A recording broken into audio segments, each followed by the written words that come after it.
শ্যামনগর আমার জন্মভূমি, সাতক্ষীরা আমার জেলা। আমার জেলায় দেখতে পাবে পর্যটকের মেলা। আমার জেলায় জমিদার বাড়ি, পাবে আহসানুল্লাহর মাজার। নলতা শরীফ পোড়াই খ্যাত, পাবে রং বেরঙের বাজার। আমার জেলায় শাহী মসজিদ বিশ্বব্যাপী চেনে। কালী মন্দিরের কথা বলতেই হয়, আর চিংড়ি তো সবাই জানে।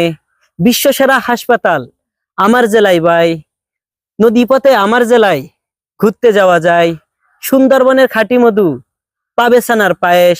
কাংড়া ফেরায় চিংড়ি ভুনা, খেতে ভারী আয়েশ। শীতের সময় চাদর গায়ে খেজুর রসের খাবার। একবার খেলে আসতে পারো বন্ধু তোমরা আবার। আমার জেলায় আইসো বন্ধু, ঘুরবো সারা বেলা। বুঝবা তখন সাতক্ষীরা জেলা আপ্যায়নে সেরা। তো সম্মানিত ভিউয়ার্স, যে যেখান থেকে আমাদের এই সাতক্ষীরা জেলার কবিতাটি শুনবেন, সাতক্ষীরা শ্যামনগর সকল মানুষের কাছে অনেক অনেক অনুরোধ রইল কবিতাটি শুনে এবং